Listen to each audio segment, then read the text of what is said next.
Welcome to the 1110 Leadership Podcast, where we tackle issues at the intersection of leadership, faith, and culture. I'm your host, Rob Shields, Vice President of Strategy at 1110 Leadership, and I'm joined by my co-host, founder and CEO of 1110 Leadership, David Spickard. Proverbs 1110 lays out a bold and countercultural vision. When the righteous prosper, the city rejoices. We're here to ask, what does it look like practically to be this type of leader? Leaders willing to invest everything they have so that everyone around them can thrive. Join us on the journey as we lean in, listen, and learn how to become Proverbs 11:10 kind of leaders. The kind of leaders that make our cities rejoice. David, welcome back, my friend. Hey, Rob. Happy December. Happy December. It's great to be back. 2023, man. We are rolling along. Episode 22 of the 1110 Leadership Podcast. That's incredible. Yeah, we've covered a lot of ground this year, and we're not done. No, we're not. The topics keep coming. It's like I'm peeling an onion. There's just more there. So we're excited to keep sharing, talking. It's about the journey, not the destination. So let's do it.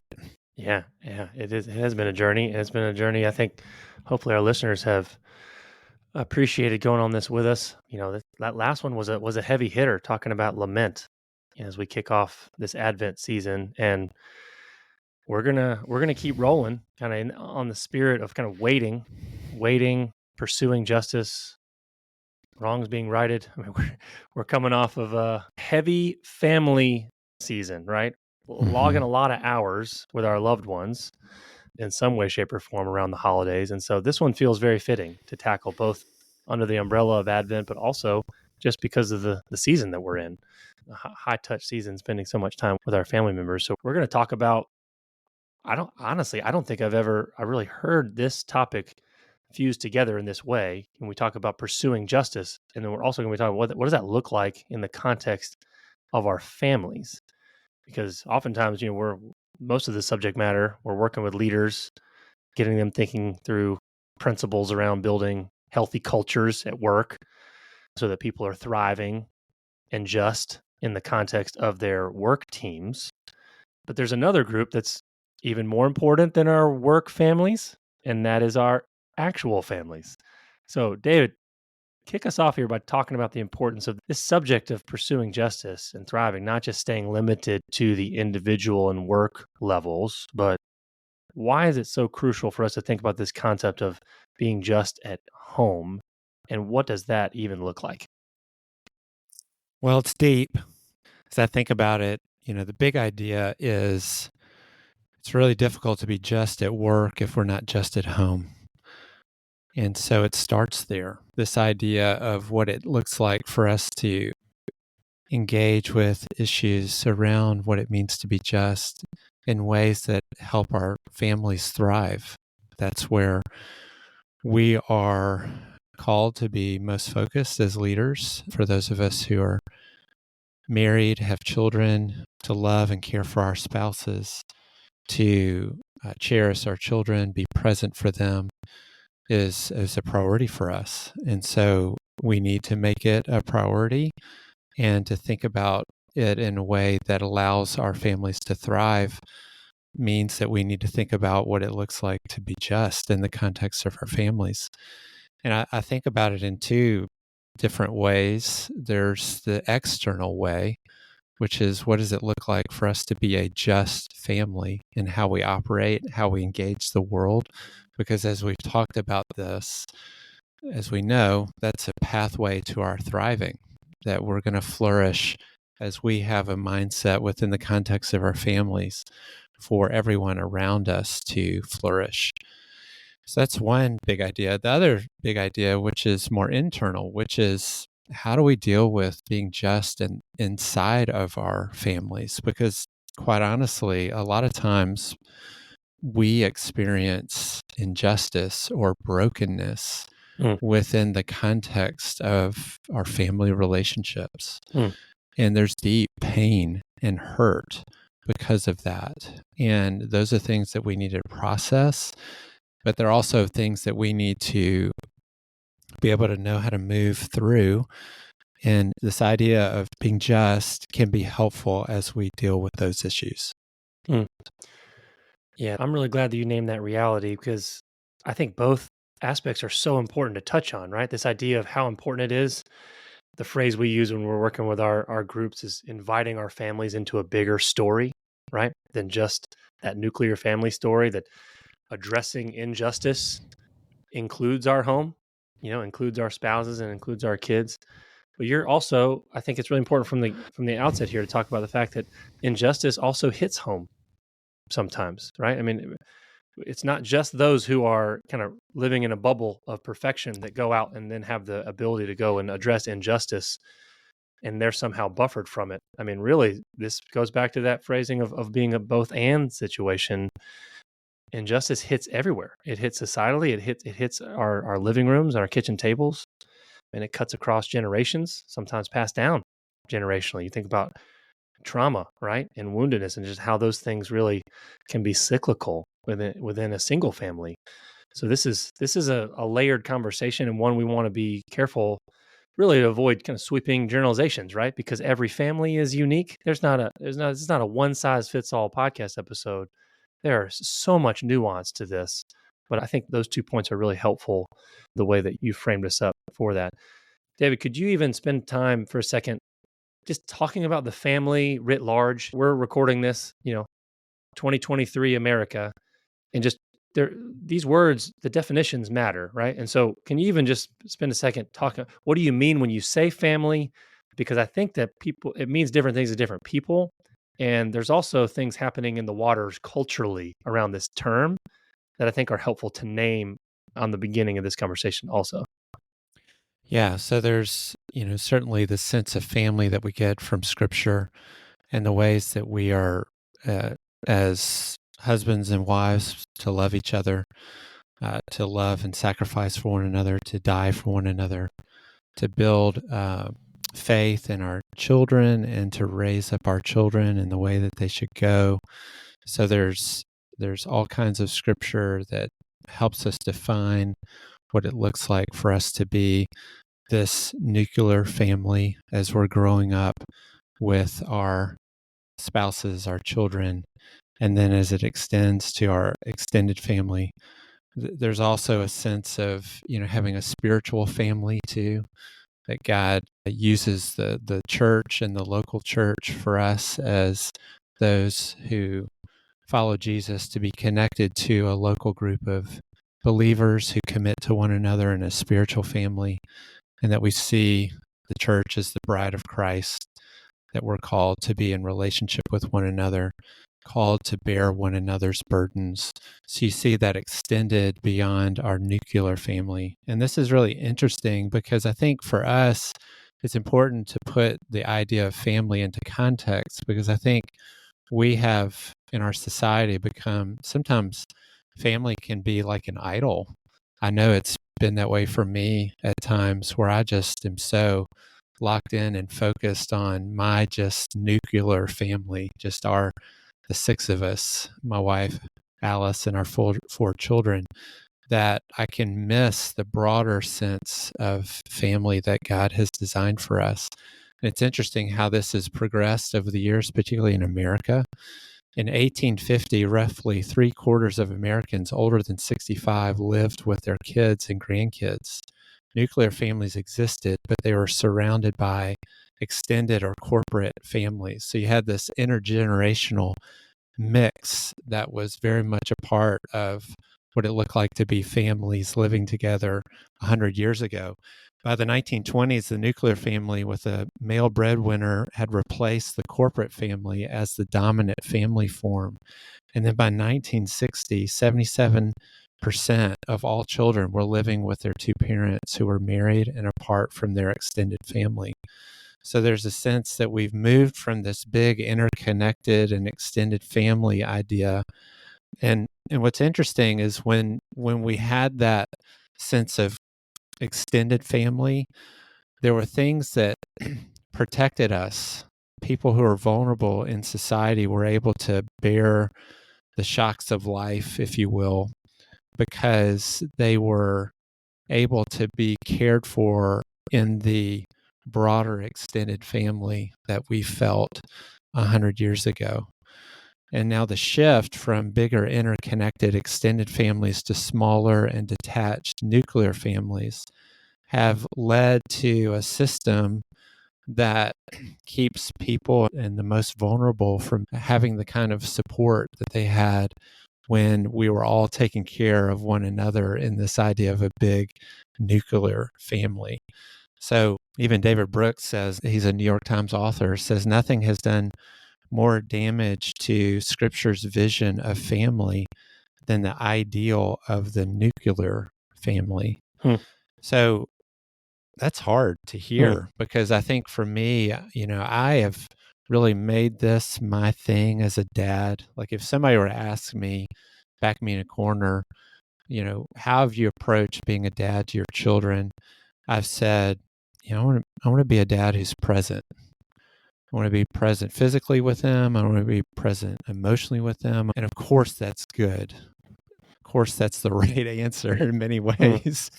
But if I am so locked in and so tunnel vision focused on just our nuclear family and don't have a broader vision for what it looks like to have a sense of family that extends beyond our six, and then to also see how that then allows my family, my nuclear family, to thrive because we have a bigger vision of what this looks like, then I think I've put too much emphasis on what it means to be so centered on family. Yeah, and there's a deep irony hiding in that emphasis, which I think I can fall prey to as well.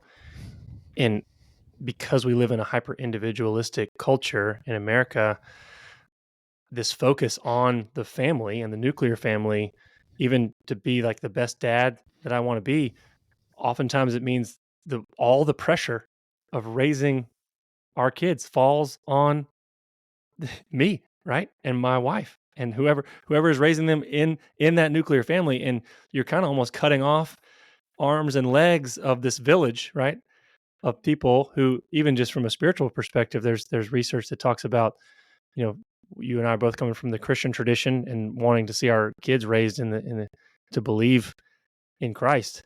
This idea that having 3 to 4, I think it's 5 is the sweet spot, other adults besides you that are really helping to play a mentor type role in the life of your child. When we set ourselves apart, the irony is we're doing that because we were wanting to invest deeply, but we're maybe cutting ourselves off from resources like you mentioned that have more ramifications than not just a social safety net for the vulnerable, but just our kids thriving. If that really is what we say we're about, then I think some of this might need to reevaluate the way in which we're going about this. That could be to not only our detriment, but to their detriment. And that's a fascinating concept. It helped me to think about this as our kids were growing up, which was who are their spiritual aunts and uncles that they could identify? And have we created a context in which people, like you just said, other adults can pour into their lives so that they could have those kind of relationships? And that's what we're talking about.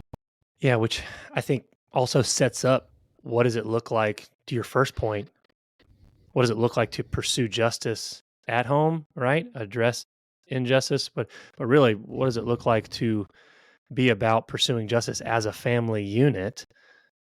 Honestly, a lot of times when we talk to our leaders, David, right, the first point we hit is this concept of margin. If you're just so busy that you don't have the time to think about this stuff, when you think about including your family, that's also just going to be, your eyes are going to glaze over because, like, look, if I don't have time to participate individually, I definitely don't have time based on my family calendar. Like me sneaking away, cutting off work a little early to go volunteer somewhere is one thing. Moving my whole family calendar, like, how's that going to happen?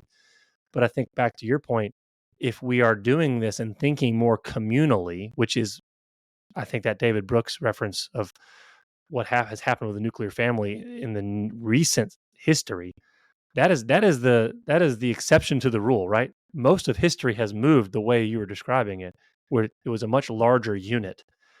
I wonder just what that has also done just to our own margin, if we're always the one having to carry the weight, and what that could also do if we didn't do that to really create some space for us to then use, not just for our own personal enjoyment and leisure, but to go and pick up the cause of, the victim of injustice, right? And the marginalized and the vulnerable in our community. Yeah. So the goal is to make all this baked in to our experience as a family as much as we can, so that it becomes who we are, not just what we do, but the who we are certainly informs what we do. That allows for the kind of margin you're talking about, that includes intentionality around the way that we spend our time, so that we know that the things that ultimately will lead to our thriving are part of our experience. And so, you apply the 4 principles of a just leader in the context of family, which is, see the whole playing field. So how do we help our families see things that others don't see, and be able to have the time and the margin to be able to do that? Build cultural competency. Be very, very intentional about the things that we do to ensure that we all, in the context of our family, are spending time with people that are different from us, whether it's related to ethnicity or other backgrounds, economics, belief systems, whatever it might be, that allow us to have a diversity of relationship within the context of our family. Do we have people who are different from us who are sitting down at our dinner tables and that we're inviting them over? And our kids see that as normal, to see different people come into our homes. But we've been intentional about what we've done so that that becomes natural. It's not a project. So you have to think about all the decisions that we make related to our families, and in particular as parents with our kids, like where do we go to school? How do we engage at the schools that we're a part of? How do we engage with our neighbors? What sports teams or other activities do we choose to do that allow us to have relationships with people who are different from us? All those things become part of what becomes normal, where we shop, where we go out to eat, how we engage those around us. There's a lot of great intentionality that can happen within the context of our families.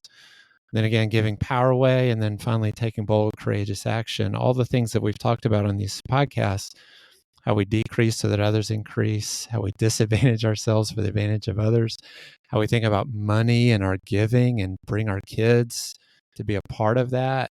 All of that seems overwhelming. But again, when this becomes who we are versus what we do, then this naturally becomes a part of our experience, and we begin to use a new filter for the ways in which we make decisions. And just to say one last thing as I wrap that up, I talk about this a bit in the book and the latter chapters. It's important for us to take our kids with us when we're thinking about these things, because as we talk about justice being slow and fixing brokenness taking time, the things that we hope to change in our lifetimes related to this are not going to happen in our lifetimes. They're going to happen in our children's lifetimes or their children's lifetimes. And so it's really important for us to bring our children along. And sometimes we can be really wary of that because we don't want our children to experience injustice, or we don't want them to see things that are messy, or we don't want to move into places that we believe are unsafe. And I just want to encourage those of you listening who have kids, man, kids are resilient. And certainly we want to be careful in terms of issues of safety when it's appropriate. But I think we need to be careful to think that certain environments are unsafe when they're really not.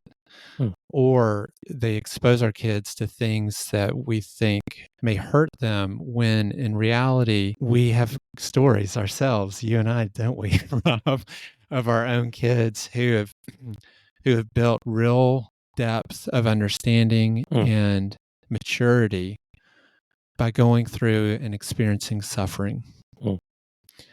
And as a parent, I want to protect my kids from suffering. But sometimes that's the method by which God uses them and works in them to build the kind of muscles and the insight to make them who they're designed to be. And I don't want to get in the way of that. Yeah, and almost what you're saying, even listening to it, I resonate so much because there's so much fear baked into parenting. And you feel like, yeah, what you want to do right by your kids it actually can accomplish the opposite result. You don't wish suffering for them the same way you don't wish it for yourself. But when we think about what has actually been the crucible for the greatest lessons that I've learned in my life, it is because of the suffering that I've endured myself or the suffering that I have seen others go through that I've gotten close enough to be transformed by. And so you don't want to pursue suffering for your kids. You don't want to put them in harm's way intentionally so that they become victims of injustice, but you also don't want to spend your whole life trying to buffer them from seeing it and from experiencing it, because that's not the answer. And I think when we think deeply about it, we can realize there's probably some flaws in the logic that come from a good place and come from a good motivation of love. But if not pushed and checked, it can really actually have the opposite effect than what we intend, and maybe even shortchange our families in some ways, because we rob them of the gift that we talk about and that you talk about in the book, right, David, of really experiencing the fullness of God's kingdom in all of its beauty and all of its messiness. The world's a broken place. I don't care how much you try to buffer your kids from it. There's only so much you're going to be able to do that for so long, but really being a guide and helpful interpreter along the way. Because it's inevitable, right? Yeah, it's going to happen. It's inevitable. And we've mentioned this already. It could even be happening within the context of our families. And so we're having to then figure out then, how do you move through suffering? How do you move through times when you have experienced injustice, where you have been oppressed? When do you seek and pursue justice and hold people accountable? And when do you offer forgiveness and let things go? Is it one or the other, or is it both at the same time? And we've had experiences of both within the context of our family. And it's been interesting to watch as a parent to see our kids develop grit. And I think grit is sort of a prerequisite for living in today's world. And to do that standing on truth and not just being swayed by cultural, waves that come by and toss and turn us all, but we can stay steady and faithful and persevere and not avoid, but go through these things that are hard, and to do it in the context of extended relationships, right? The idea of holding up as a nuclear family means, we're kind of like, we got this, we're good, we don't need you.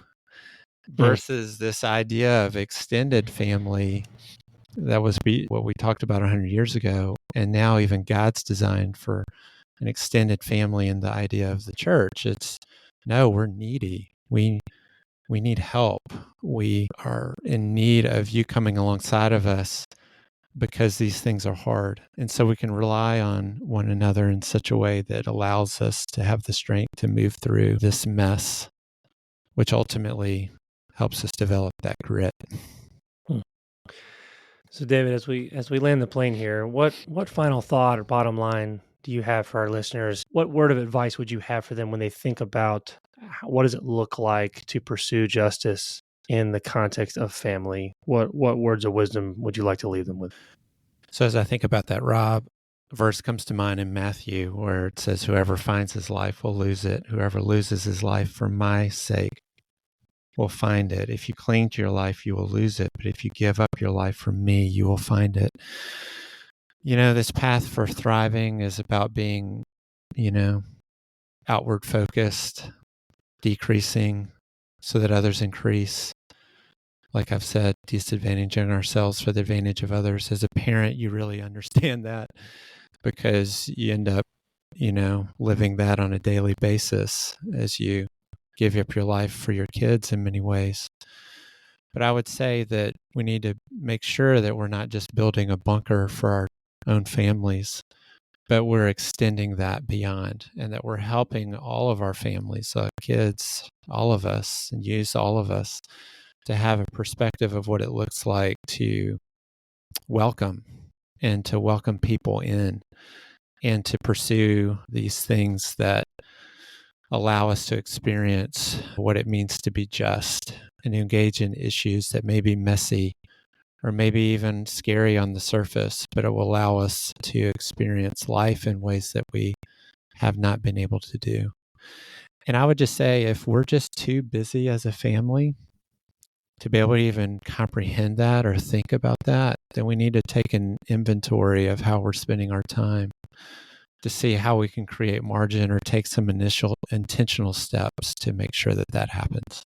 That's good. I think that's right on the money. I love that idea of, challenging this bunker mentality.